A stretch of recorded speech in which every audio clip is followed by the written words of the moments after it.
ദൈവനാമത്തിന് മഹത്വമുണ്ടാകട്ടെ. ദൈവവചനം ശ്രദ്ധിക്കുന്ന എല്ലാ പ്രിയപ്പെട്ടവരെയും ഈ ദൈവവചന കേൾവിയിലേക്ക് സ്വാഗതം ചെയ്യുന്നു. ഈ ദൈവവചന കേൾവിയിലൂടെ സ്വർഗത്തിലെ ദൈവം നിങ്ങളെ ബലപ്പെടുത്തട്ടെ. ഈ വചനത്തിലൂടെ എന്തെല്ലാം കാര്യം സ്വർഗത്തിലെ ദൈവം ഉദ്ദേശിച്ചിട്ടുണ്ടോ, എന്തെല്ലാം കാര്യം ദൈവം ഈ വചനത്തിൻ്റെ കൂടെ അയച്ചിട്ടുണ്ടോ, അതതിൻ്റെ കാര്യം നിങ്ങളുടെ ജീവിതത്തിൽ നിവർത്തിയാക്കിയിട്ട് ദൈവത്തിലേക്ക് മടങ്ങിപ്പോകട്ടെ എന്ന് പ്രാർത്ഥിക്കുന്നു. അങ്ങനെ ആഗ്രഹിക്കുകയാണ്. പ്രിയമുള്ളവരെ, ഇന്ന് നിങ്ങളോട് കൈമാറാൻ ദൈവത്തിൻ്റെ പരിശുദ്ധാത്മാവ് എൻ്റെ കയ്യിൽ ഏൽപ്പിച്ച ആത്മീക ദൂതിതാണ്.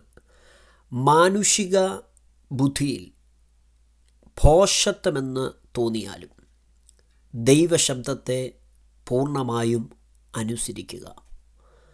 അപ്രകാരം ദൈവശബ്ദത്തെ പൂർണ്ണമായും അനുസരിക്കുന്ന ഒരു വ്യക്തി അതുനിമിത്തം ലജ്ജിച്ചു പോകുവാൻ ദൈവം സമ്മതിക്കത്തില്ല.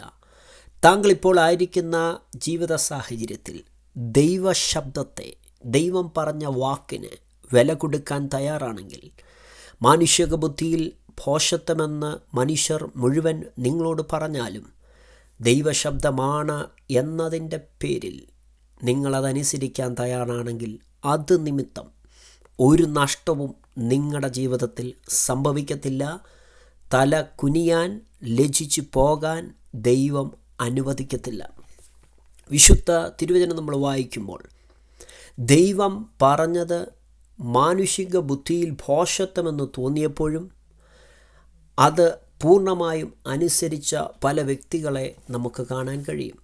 ഓർക്കണം, ഒരു വ്യക്തി ദൈവത്തെ അനുസരിക്കണമെങ്കിൽ ദൈവത്തെ വിശ്വസിക്കണം. ദൈവത്തെ വിശ്വസിക്കുന്ന, ദൈവശബ്ദത്തെ വിശ്വസിക്കുന്ന ഒരു വ്യക്തിക്ക് മാത്രമേ ദൈവത്തെ അനുസരിക്കാൻ കഴിയത്തുള്ളൂ. എന്നെ കേൾക്കുന്ന പ്രിയരെ, അകമഴിഞ്ഞ ഒരു വിശ്വാസം, ആഴത്തിലുള്ളൊരു വിശ്വാസം, ഒരു കൊച്ചു കുഞ്ഞിനെ പോലുള്ളൊരു വിശ്വാസം ഹൃദയത്തിനകത്ത് ഉണ്ടെങ്കിൽ നിശ്ചയമായിട്ടും ദൈവത്തിൻ്റെ വചനം പറയുന്നു, വിശ്വസിക്കുന്നവരെ കൈവിടുന്ന ദൈവത്തെയല്ല നമ്മൾ ആരാധിക്കുന്നത്.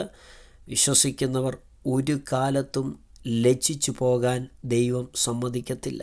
പലപ്പോഴും മാനുഷിക ബുദ്ധിയിൽ പല കാര്യങ്ങളെയും നമ്മൾ അളക്കുമ്പോൾ, നമ്മൾ മനസ്സിലാക്കുമ്പോൾ ദൈവം പറയുന്ന കാര്യം മണ്ടത്തരമാണ്, ഭോഷത്വമാണെന്ന് നമുക്ക് തോന്നിയേക്കാം. പക്ഷേ 1 കൊരിന്ത്യർ ലേഖനം 1-ാം അധ്യായത്തിൻ്റെ 25-ാം വാക്യത്തിൽ ഇങ്ങനെ വായിക്കുന്നത്, ദൈവത്തിൻ്റെ ഭോഷത്വം മനുഷ്യരെക്കാൾ ജ്ഞാനമേറിയതും ദൈവത്തിൻ്റെ ബലഹീനത മനുഷ്യരെക്കാൾ ബലമേറിയതുമാകുന്നു എന്ന് പറഞ്ഞാൽ, നാം ഭോഷത്വമെന്ന് പറയുന്ന കാര്യം അത് ദൈവത്തിൻ്റെ മുമ്പിൽ ഏറ്റവും ശ്രേഷ്ഠമായിരിക്കും. എന്ന് പറഞ്ഞാൽ നമുക്ക് ബുദ്ധിയുണ്ട്, നമുക്ക് ജ്ഞാനമുണ്ട്, ലോക പരിജ്ഞാനം കാണുമായിരിക്കാം, എക്സ്പീരിയൻസ് കാണുമായിരിക്കും, അനുഭവങ്ങൾ കണ്ടേക്കാം. പക്ഷേ ഇതൊന്നും ദൈവപ്രവൃത്തിക്ക് മാനദണ്ഡമല്ല. ഇതൊന്നും ദൈവത്തിൻ്റെ ശബ്ദത്തെ നിവർത്തിയാക്കാൻ ദൈവത്തിനതൊരു ഫാക്ടറല്ല. ആരൊക്കെ ദൈവത്തിൻ്റെ ശബ്ദത്തെ പൂർണ്ണമായും വിശ്വസിച്ചുകൊണ്ട് ദൈവത്തിനു വേണ്ടി ഇറങ്ങിത്തിരിച്ചിട്ടുണ്ടോ, ആ ശബ്ദത്തെ വില കൊടുത്തിട്ടുണ്ടോ, അവരെല്ലാം മാനിച്ച ചരിത്രമാണ് തിരുവചനത്തിനകത്ത് നമുക്ക് കാണാൻ കഴിയുന്നുണ്ട്. ഒരു 3 വ്യക്തികളെ ഞാൻ പരിചയപ്പെടുത്തി നമ്മൾ ഒരുമിച്ച് പ്രാർത്ഥിക്കാനായിട്ട് പോവുകയാണ്. 3 വ്യക്തികൾ. 1 നോഹയാണ്, 2 അബ്രഹാമാണ്, 3 പത്രോസാണ്. നോക്കിക്കേ, എന്താ നോഹയുടെ പ്രത്യേകത? തിരുവചനം നമ്മൾ വായിക്കുമ്പോൾ നോഹയെക്കുറിച്ച് എഴുതി വച്ചിരിക്കുന്നു. എബ്രായ ലേഖനം 11-ാം അധ്യായത്തിൻ്റെ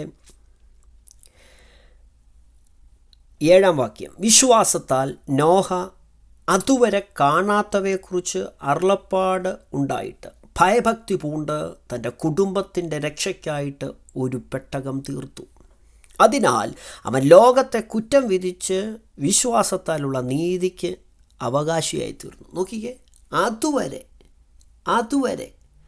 ഉണ്ടാകാത്തവയെക്കുറിച്ച്, അതുവരെ കാണാത്തവയെക്കുറിച്ച് അരുളപ്പാടുണ്ടായി. നോഹ എന്ന് പറയുന്ന മനുഷ്യനെക്കുറിച്ച് ബൈബിൾ പറയാം, അതുവരെ കാണാത്തവയെക്കുറിച്ച് അരുളപ്പാട് എന്ന് പറഞ്ഞാൽ മഴ.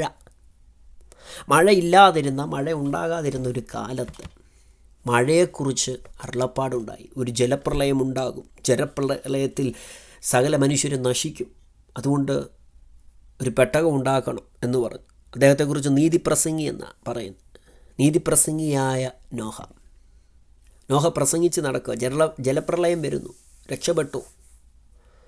ഇത് കാണാത്തവയെക്കുറിച്ച് ദൈവം പറയുമ്പോൾ മാനുഷിക ബുദ്ധിയിൽ മഴ എന്താണെന്ന് അറിയാത്തൊരു കാലഘട്ടത്തിൽ മഴയെന്ന പ്രതിഭാസത്തെ അറിയത്തില്ല. അപ്പോൾ അതിനെക്കുറിച്ച് അരുളപ്പാടുണ്ടായിട്ട് ഭയഭക്തി പൂണ്ടെന്ന് പറഞ്ഞ ദൈവം പറഞ്ഞ കാര്യത്തെ അതുപോലെ നോഹ കേട്ടു. ഉൽപ്പത്തി പുസ്തകം 2-ാം അധ്യായം നമ്മൾ വായിക്കുമ്പോൾ അവിടെ വായിക്കുന്ന ഇങ്ങനെ 2:5 യഹോവയായ ദൈവം ഭൂമിയിൽ മഴ പെയ്യിച്ചിരുന്നില്ല. 6-ാം വാക്യത്തിൽ ഭൂമിയിൽ നിന്നും മഞ്ഞു പൊങ്ങി നിലമൊക്കെയും നനച്ചു വന്നു. അപ്പം മഞ്ഞ് പെയ്താണ് കാര്യങ്ങളൊക്കെ നടന്നുകൊണ്ടിരുന്നത്, മഴയില്ല. അപ്പം മഴയില്ലാത്ത ഒരു കാലഘട്ടത്തിൽ മഴ വരുമെന്ന് പറഞ്ഞു. മനുഷ്യ ദൃഷ്ടിയിൽ ഭോഷത്വമാണ്. പക്ഷെ നോഹ എന്താ ചെയ്തതെന്നറിയാമോ? നോഹ ദൈവം കൽപ്പിച്ചതുപോലെ തന്നെ സകല കാര്യങ്ങളും ചെയ്തു.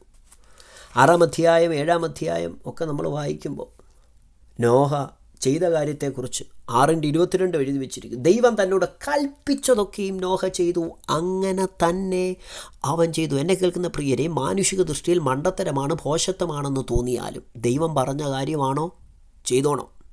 നോഹ എങ്ങനെ ചെയ്തത്?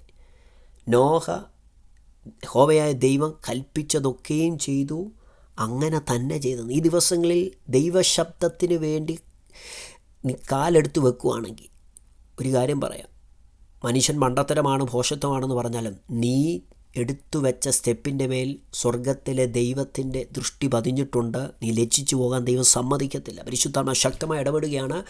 മാനുഷിക ദൃഷ്ടിയിൽ ഭോഷത്വമെന്ന് ആരൊക്കെ തോന്നിയാലും, മണ്ടത്തരമായി പോയെന്ന് പറഞ്ഞാലും, ദൈവശബ്ദത്തിന് വേണ്ടിയാണോ കുഞ്ഞെ നീ കാലെടുത്ത് വെച്ചത്? ലജ്ജിച്ചു പോകാൻ ദൈവം സമ്മതിക്കത്തില്ല. നോഹേ, താങ്കൾ ഉണ്ടാക്കുന്ന ഈ പെട്ടകത്തിൻ്റെ അടുത്ത് വെള്ളം വരുമോ? ഈ പെട്ടകത്തെ എങ്ങനെ കടലിൽ കൊണ്ട് ഇറക്കുന്നത്? നോഹയ്ക്ക് അതൊന്നും വിഷയമല്ല. ദൈവം പറഞ്ഞിട്ടാണ് ഉണ്ടാക്കുന്നത്. ആരൊക്കെ കളിയാക്കിയാലും എനിക്ക് വിഷയമല്ല. നോഹേ, താങ്കൾ പറയുന്നില്ലേ, താങ്കളോട് ദൈവം പറയുന്നില്ലേ ഇഴജാതി മൃഗങ്ങൾ പക്ഷികളൊക്കെ വന്ന് കയറണമെന്ന്? എങ്ങനെ വരും? നോഹയ്ക്ക് അതൊന്നും വിഷയമല്ല. ദൈവം പറഞ്ഞതാണ് പണിയാൻ, ഞാൻ പണിയും. ദൈവം പറഞ്ഞതാണ് പണിയാൻ. ദൈവത്തിൻ്റെ അരുളപ്പാട് കേട്ടാണ് ഞാൻ ഇറങ്ങി തിരിച്ചെങ്കിൽ ഞാൻ നിൽക്കുന്നിടത്ത് വെള്ളം വരും. ആമേൻ. ഞാൻ നിൽക്കുന്നിടത്ത് മൃഗങ്ങൾ വരും. പ്രിയമുള്ളവരെ, ആഴിയുടെ ഉറവകളൊക്കെയും പിളർന്നു, ആകാശത്തിൻ്റെ കിളിവാതിൽ തുറന്നു. 40 രാവും 40 പകലും ഭൂമിയിൽ മഴ പെയ്തു. ദൈവശബ്ദം കേട്ട ദൈവഭക്തൻ മാനുഷിക ദൃഷ്ടിയിൽ ഭോഷത്വമെന്ന് തോന്നിയപ്പോൾ അതുവരെ കാണാത്തവയെക്കുറിച്ച് അരുളപ്പാടുണ്ടായിട്ട് ഭയഭക്തി പൂണ്ടിട്ട് താൻ അതനുസരിച്ചു. ഈ ദിവസങ്ങളിൽ ദൈവശബ്ദം കേട്ട് മാനുഷിക ബുദ്ധിയിൽ ഭോഷത്വമെന്ന് തോന്നിയാലും ഇറങ്ങിത്തിരിച്ചോ, സ്റ്റെപ്പെടുത്തു വെച്ചോ, വിശ്വാസത്തോടെ കാലെടുത്തു വെച്ചോ നീ ലജ്ജിച്ചു പോകാൻ ദൈവം അനുവദിക്കത്തില്ല. ഏതെങ്കിലും ഒരു കാര്യത്തിൽ ദൈവത്തിൻ്റെ ശബ്ദം കേട്ട്, അരുളപ്പാട് കേട്ട്, ദൂത് കേട്ട് നീ ചില സ്റ്റെപ്പെടുത്തു വെച്ച് ഈ ദിവസങ്ങളിൽ കൺഫ്യൂഷനിലായിരിക്കുന്നുണ്ടെങ്കിൽ ഭയപ്പെടേണ്ട. പരിശുദ്ധാത്മ വചനത്തിലൂടെ നിന്നെ ഉറപ്പിക്കുകയാണ്. മാനുഷിക ദൃഷ്ടിയിൽ ഭോഷത്വമെന്ന് തോന്നിയാലും ദൈവത്തിൻ്റെ ദൃഷ്ടിയിൽ അത് ഭോഷത്വമല്ല. ദൈവം പറഞ്ഞ കാര്യം ദൈവം നിവർത്തിക്കും. രണ്ടാമത്തെ വ്യക്തി അബ്രഹാമാണ്. അബ്രഹാമിനെ കുറിച്ച് 11-ാം അധ്യായത്തിൽ തന്നെ എബ്രായ ലേഖനത്തിൽ 8-ാം വാക്യത്തിൽ വായിക്കുന്നു, വിശ്വാസത്താൽ അബ്രഹാം തനിക്ക് അവകാശമായി കിട്ടുവാനിരുന്ന ദേശത്തേക്ക് യാത്രയാകുവാൻ വിളിക്കപ്പെട്ടാറെ അനുസരിച്ച് എവിടേക്ക് പോകുന്നുവെന്നറിയാതെ പുറപ്പെട്ടിരിക്കുകയാണ്. നമ്മൾ അബ്രഹാമിനെ കുറിച്ച് ഉൽപ്പത്തി പുസ്തകത്തിൽ തന്നെയാണ് വായിക്കുന്നത്. അവിടെ 12-ാം അധ്യായത്തിൽ ദൈവശബ്ദം കേട്ട് ഇറങ്ങിത്തിരിക്കുമ്പോൾ ആരെയൊക്കെ വിടണ്ടേ? ദേശത്തെ വിടണം, ചാർച്ചക്കാരെ വിടണം, പിതൃഭവനത്തെ വിടണം. നീ വിട്ടു പുറപ്പെടണം. സമ്പന്നനായിരുന്നു, കാര്യങ്ങളൊക്കെ ഉണ്ടായിരുന്നു, എല്ലാത്തിനെയും വിടാൻ പറഞ്ഞു. ദൈവം പറഞ്ഞത് കേട്ട് താൻ ഇറങ്ങിത്തിരിക്കുകയാണ്. എന്തു പറ്റി? ദൈവം പറഞ്ഞത് കേട്ട് ഇറങ്ങിത്തിരിച്ചതുകൊണ്ട് അബ്രഹാമിനെ ദൈവം അനുഗ്രഹിച്ചു, ഐശ്വര്യമായിട്ട് അനുഗ്രഹിച്ചു. യഹോവയുടെ അനുഗ്രഹം തൻ്റെ കൂടെ ഉണ്ടായിരുന്നു. താൻ ഒന്നുമില്ലാത്തവനായി ഇറങ്ങിത്തിരിച്ചുവെങ്കിൽ കേട്ടത് ദൈവശബ്ദത്തിൻ്റെ പുറത്തായതുകൊണ്ട് അബ്രഹാമിനെ ദൈവം ആനിച്ചു, അനുഗ്രഹിച്ചു. മറ്റുള്ളവർ ഒരുപക്ഷെ പഴിച്ച് കാണുമായിരിക്കാം. ഏത് ദൈവത്തെ, എന്ത് ദൈവശബ്ദം കേട്ടെന്നാണ് പറയുന്നതെന്നൊക്കെ ചോദിച്ച് കണ്ടേക്കാം. പക്ഷേ അബ്രഹാം ദൈവത്തിൽ വിശ്വസിച്ചു, അതവന് നീതിയായി കണക്കിട്ടു. 22-ാം അധ്യായം പ്രശസ്തമായ അധ്യായമാണ്. സ്വന്തം മകനെ യാഗം കഴിക്കാൻ പറഞ്ഞപ്പോൾ 100-ാം വയസ്സിൽ ലഭിച്ച മകനെ എങ്ങനെ യാഗം കഴിക്കുന്നത്? പക്ഷേ ദൈവശബ്ദത്തിന് മാനുഷിക ബുദ്ധിയിൽ ഭോഷത്വമെന്ന് തോന്നിയാലും താൻ ഇറങ്ങിത്തിരിച്ചു. ആ ദൈവം അബ്രഹാമിനെ തല കുനിഞ്ഞു പോകാൻ, ലജ്ജിച്ചു പോകാൻ, നാണിച്ചു പോകാൻ ദൈവം സമ്മതിച്ചില്ല. നിൻ്റെ ഏകജാതനായ മകനെ തരുവാൻ മടിക്കായകൊണ്ട് ഞാൻ നിന്നെ ഐശ്വര്യമായി അനുഗ്രഹിക്കൂ എന്ന് പറഞ്ഞു. അബ്രഹാമിൻ്റെ അനുഗ്രഹം ജാതികളിലേക്ക് വരാൻ തുടങ്ങി. എന്നെ കേൾക്കുന്ന പ്രിയരെ, അബ്രഹാം എന്ന് പറയുന്ന മനുഷ്യൻ അനുഗ്രഹിക്കപ്പെട്ടത് മാനുഷിക ദൃഷ്ടിയിൽ ഭോഷത്വമെന്ന് തോന്നിയാലും ദൈവത്തെ പൂർണ്ണമായും അനുസരിച്ചു. വിശ്വസിക്കുന്നവർക്ക് മാത്രമേ അനുസരിക്കാൻ കഴിയുള്ളൂ.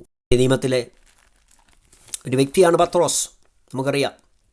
നോക്കിക്കേ, ലൂക്കോസിൻ്റെ സുവിശേഷം 5-ാം അധ്യായം. അവിടെ ഗന്നസരത്ത് തടാകത്തിൻ്റെ കരയിൽ നിൽക്കുമ്പോൾ പുരുഷാരം ദൈവവചനം കേൾക്കേണ്ടതിന് തിക്കിക്കൊണ്ടിരിക്കുകയാണ്. വലിയ പുരുഷാരം വരിക. അപ്പം പുരുഷാരത്തോട് സംസാരിക്കാൻ വേണ്ടി യേശു കർത്താവ് മീൻപിടുത്തക്കാരുടെ പടകിനകത്തേക്ക് കയറുകയാണ്. 2-ാം വാക്യത്തിൽ വായിക്കുന്നത് ലൂക്കോസ് 5:2, അവയിൽ നിന്ന് മീൻപിടുത്തക്കാർ ഇറങ്ങി വല കഴുകുകയായിരുന്നു. ആ പടകുകളിൽ ശീമോനുള്ളതായ ഒന്നിൽ അവൻ കയറി കരയിൽ നിന്ന് അല്പം നീക്കണമെന്ന് അവനോട് അപേക്ഷിച്ചു. അങ്ങനെ അവൻ പടകിലിരുന്ന് പുരുഷാരത്തെ ഉപദേശിച്ചു. സംസാരിച്ച് തീർന്നപ്പോൾ അവൻ ശീമോനോട് ആഴത്തിലേക്ക് നീക്കി മീൻപിടുത്തത്തിന് വല ഇറക്കുവീൻ എന്ന് പറഞ്ഞു. ശീമോനോട് കർത്താവ് പറയുകയാണ്, ആഴത്തിലേക്ക് വലയിറക്ക്. ആര് ചോദിച്ചു കർത്താവിനോട് ശീമോൻ്റെ അവസ്ഥ ആരും പറഞ്ഞില്ല. പക്ഷെ ശീമോൻ്റെ പടക് യേശു ഉപയോഗിച്ചെങ്കിൽ ശീമോൻ്റെ അവസ്ഥ അറിയാവുന്ന കർത്താവ് തന്നാണ് ആ പടകിനകത്തിൽ. എന്നെ കേൾക്കുന്ന ദൈവത്തിൻ്റെ പൈതലെ, കർത്താവിന് നിൻ്റെ അവസ്ഥ നന്നായിട്ടറിയാം. മറ്റാർക്ക് നിന്നെക്കുറിച്ച് അറിയുന്നതിനേക്കാളും ഏറ്റവും നന്നായിട്ട് നീ വിശ്വസിക്കുന്ന, നീ ആരാധിക്കുന്ന യേശുവിന് നിൻ്റെ അവസ്ഥ യഥാർത്ഥത്തിൽ അറിയാം. നിൻ്റെ ഹൃദയത്തിൻ്റെ നിലവാരം അറിയാം, നിൻ്റെ ആവശ്യം അറിയാം. നീ അവന് വേണ്ടി പടക് വിട്ടുകൊടുത്തിട്ടുണ്ടെങ്കിൽ, നിൻ്റെ സമയം വിട്ടുകൊടുത്തിട്ടുണ്ടെങ്കിൽ, നിൻ്റെ പണം വിട്ടുകൊടുത്തിട്ടുണ്ടെങ്കിൽ, എൻ്റെ യേശു ആർക്കും കടക്കാരനല്ല. നിൻ്റെ ആവശ്യം അറിഞ്ഞ് അതിനെ നിറയ്ക്കാൻ എൻ്റെ ദൈവം വിശ്വസ്തനാണ്. ശീമോൻ്റെ ശൂന്യ അവസ്ഥ യേശു അറിഞ്ഞിട്ടാണ് പറഞ്ഞ് ആഴത്തിലേക്ക് നീക്കി വലയിറക്ക്. അപ്പോൾ ശീമോൻ ഒരു മറുപടി പറയുന്നുണ്ട്, എന്നാ ഞങ്ങൾ രാത്രി മുഴുവൻ അധ്വാനിച്ചു, ഒന്നും കിട്ടിയില്ല എന്ന് പറഞ്ഞാൽ നൈറ്റ്, നമ്മുടെ ഭാഷ പറഞ്ഞാൽ നൈറ്റ് ഷിഫ്റ്റ് ആയിരുന്നു, നൈറ്റായിരുന്നു, മൊത്തം നൈറ്റ് ഡ്യൂട്ടി ആയിരുന്നു, ഒന്നും കിട്ടിയില്ല. നൈറ്റ് മുഴുവൻ അധ്വാനിച്ചു, ഒന്നും കിട്ടിയില്ല. ഞങ്ങൾ രാത്രി മുഴുവൻ അധ്വാനിച്ചു, ഞങ്ങൾ അധ്വാനിച്ചു, ഞങ്ങളുടെ അധ്വാനത്തിനൊത്തുള്ള റിസൾട്ട് ഞങ്ങൾക്ക് കിട്ടിയില്ല, ഒന്നും കിട്ടിയില്ല. അടുത്തത് വളരെ ശ്രദ്ധേയം, എങ്കിലും നിൻ്റെ വാക്കിന് ഞാൻ വല ഇറക്കാം എന്ന് പറഞ്ഞു. എന്ന് പറഞ്ഞാൽ മാനുഷിക ദൃഷ്ടിയിൽ മീൻ പിടിക്കാൻ പറ്റത്തില്ല, പിടിച്ചാൽ ഒന്നും കിട്ടത്തില്ല. പക്ഷേ മാനുഷിക ബുദ്ധിയിൽ ഭോഷത്വമെന്ന് തോന്നിയാലും ദൈവശബ്ദമായതുകൊണ്ട് ഞാനിതനുസരിക്കുന്നു. ഇത് പറയാ, എങ്കിലും സാഹചര്യം പ്രതികൂലമാണ്, കിട്ടത്തില്ല, ലഭിക്കത്തില്ല, ഒന്നും ഒരു നന്മയും വരത്തില്ല, ഇനി ഇറങ്ങിയിട്ട് കാര്യമില്ല, അധ്വാനം വെറുതെയായിത്തീരും, സമയം വേസ്റ്റായിത്തീരും. എങ്കിലും സാഹചര്യം പ്രതികൂലമാണെങ്കിലും, നടക്കത്തില്ലെന്ന് ലോകം മൊത്തം പറഞ്ഞാലും, നടക്കത്തില്ലെന്ന് നിയമം മൊത്തം പറഞ്ഞാലും, എങ്കിലും നിൻ്റെ വാക്കിന് ഞാൻ വലയിറക്കുക. ആരൊക്കെ ഇന്ന് ഈ ശബ്ദത്തിന് ആമേൻ പറ, കർത്താവേ, ലോകം മൊത്തം പറയുന്നത് നടക്കത്തില്ലെന്ന, പക്ഷേ അങ്ങ് എന്നോടൊരു ദൂത് പറഞ്ഞിട്ടുണ്ട്, അങ്ങ് എന്നോടൊരു വാക്തത്വം പറഞ്ഞിട്ടുണ്ട്. ഞാൻ പ്രാർത്ഥിക്കുമ്പോൾ എൻ്റെ ഉള്ളിൽ അങ്ങൊരു ബോധ്യം തന്നിട്ടുണ്ട്, പരിശുദ്ധാത്മാവെന്നോട് കാര്യം പറഞ്ഞിട്ടുണ്ട്.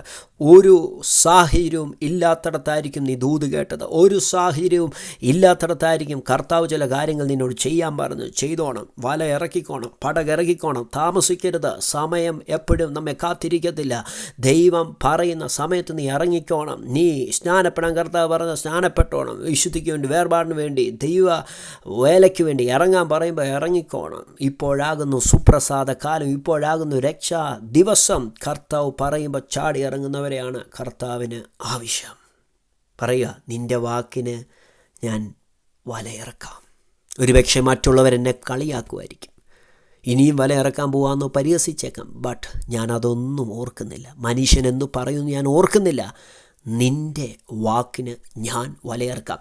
നിൻ്റെ വാക്കാണ് എൻ്റെ പ്രവൃത്തിയുടെ ആധാരം. നിൻ്റെ വാക്കാണ് ഞാൻ ചെയ്യുന്ന ഓരോ കാര്യത്തിൻ്റെ അടിസ്ഥാനം. അതേ പ്രിയരെ, യേശു കർത്താവിൻ്റെ വചനങ്ങളാകട്ടെ നമ്മൾ ചെയ്യുന്ന ഓരോ കാര്യത്തിൻ്റെയും അടിസ്ഥാനം. അടുത്ത വാക്യം, അവർ അങ്ങനെ ചെയ്തപ്പോൾ പെരുത്ത മീൻകൂട്ടം അകപ്പെട്ട് വല കീറാറായി. അടുത്ത വാക്യം, അവർ മറ്റേ പടകുകളിലുള്ള കൂട്ടാളികൾ വന്ന് സഹായിപ്പാൻ അവരെ മാടി വിളിച്ചു. അവർ വന്ന് പടക് രണ്ടും മുങ്ങുമാറാകുവോളം നിറച്ചു. കണ്ടോ, ദൈവം ചെയ്ത അത്ഭുതം കണ്ടോ?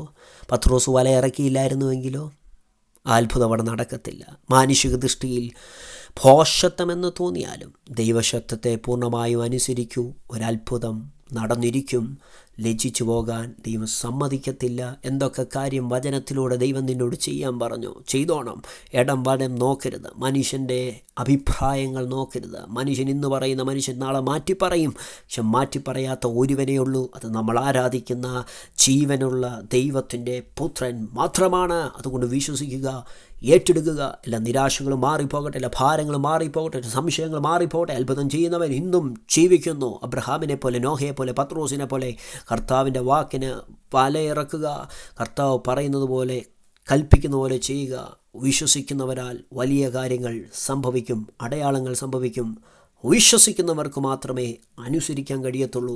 ദൈവത്തെ പൂർണ്ണമായും വിശ്വസിക്കുക, അവിടുത്തെ വചനത്തെ വിശ്വസിക്കുക, അനുസരിക്കുക. ലജ്ജിച്ചു പോകാൻ ദൈവം സമ്മതിക്കത്തില്ല. നമുക്ക് ഒരുമിച്ച് പ്രാർത്ഥിക്കാം. പരിശുദ്ധ പിതാവേ, ലോകരാജ്യങ്ങളിലിരുന്നുകൊണ്ട് ദൈവശബ്ദം ശ്രദ്ധിച്ച് സകല വ്യക്തികളെ ഏൽപ്പിച്ച് പ്രാർത്ഥിക്കുന്ന ആയിരക്കണക്കിന് പ്രാർത്ഥനാ വിഷയങ്ങളുമായി ആയിരക്കണക്കിന് വ്യക്തികൾ ഈ ശബ്ദം കേൾക്കുമ്പോൾ സ്വർഗത്തിലെ ദൈവത്തിൻ്റെ അത്ഭുതകരമായ മറുപടിൻ്റെ മക്കൾക്ക് വേണ്ടി അയക്കണമേ. കൂടുതലായി അങ്ങിൽ വിശ്വസിക്കാൻ, കൂടുതലായി അങ്ങേ അനുസരിക്കാൻ ഈ പ്രിയപ്പെട്ടവരെ അവിടുന്ന് സഹായിക്കണമേ. ഭാരത്തോടെ, നിരാശയോടെ ആരെങ്കിലും ഇരിപ്പുണ്ടെങ്കിൽ എല്ലാ ഭയത്തിൻ്റെ സ്പിരിറ്റേയും യേശുവിൻ്റെ നാമത്തിൽ ശാസിക്കുന്നു. ഒരുമിച്ച് അനുഗ്രഹിക്കും. അങ്ങയുടെ വരവിനായി ഞങ്ങളെ ഒരുക്കും. യേശുവിൻ നാമത്തിൽ തന്നെ. ആമേൻ.